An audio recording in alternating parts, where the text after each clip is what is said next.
Yo,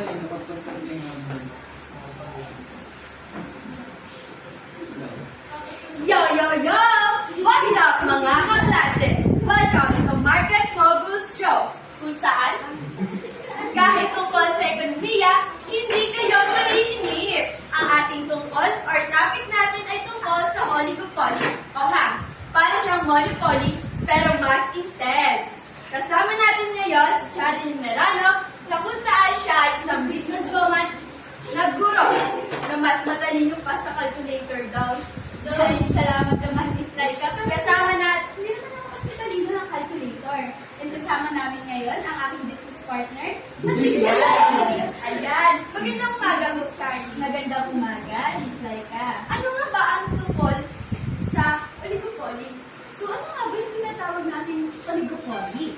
So, when you say oligopoly, ito yung mga small number of firms that dominates the industry, wherein nagre-result yun ng fierce and competitive na competition between businesses.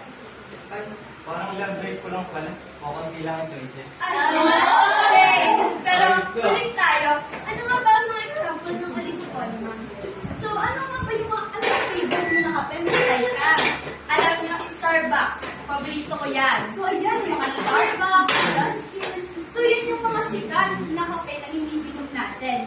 And hindi tayo makakaalis sa produktong yan. Parang hindi tayo mawawala sa mga produktong yan. Eh, ma'am, bakit po parang pare-pareho ang presyo nila? Parang nagkakampihan sila. Doon na papasok yung characteristic ng isang oligopoly, which is the interdependence. Kung saan aware yung mga peers dun sa nangyayari dun sa ibang business. Halimbawa, nagtaas ng presyo yung isa. Eh di sa susunod-sunod, magtataas na din ng presyo yung isa.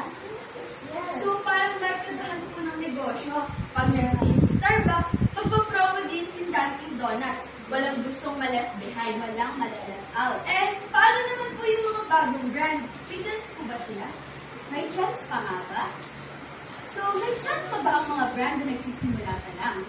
So, ganito natin siya. Let's take an example kapag ano pa lang, sasali ka ng basketball. Halimbawa, rookie ka pa lang, bago ka pa lang, magsisimula ka pa lang, paano yan? E di kayo naman, ang kalaban mo agad si Lebron. Paano yan? Paano agad natin makakalabanin si Lebron? Eh, rookie ka pa lang. So, same lang din as business. Kapag nagsastart ka pa lang, and kailangan din agad yung malalaking companies, medyo mahihirapan ka. And meron na kasi silang advantage. Kaya medyo mahirap na para sa'yo if you were just starting out your business.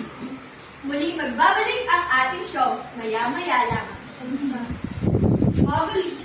Kape? Kape. Ating tuloy. Ang pagising, ang pagana, nagbibigay enerhiya sa ating umaga. Ito ang pagalitan. Masarap na, mura pa. Sa mura talaga, makakabili ka na. Hindi na. Ito ang Moguli.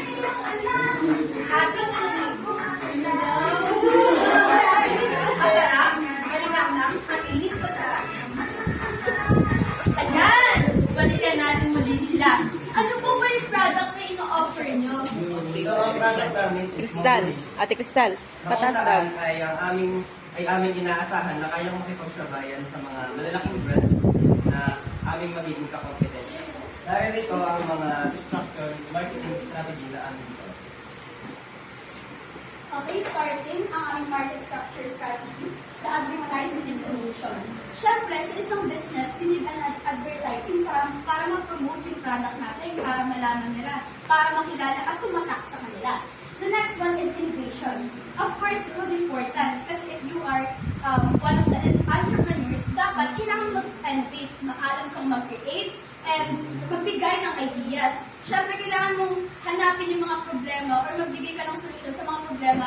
Lalo-lalo na kapag dun sa gusto mong gawa ng business is wala yun.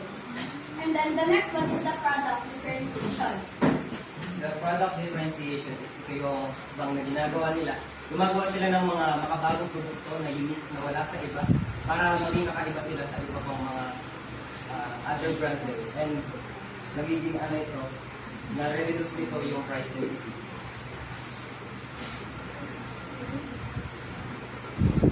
And here's our graph. The marketing structure. Number of sellers, we have 2. Product type, homogeneous or different. Entry or exit difficult. Pricing power,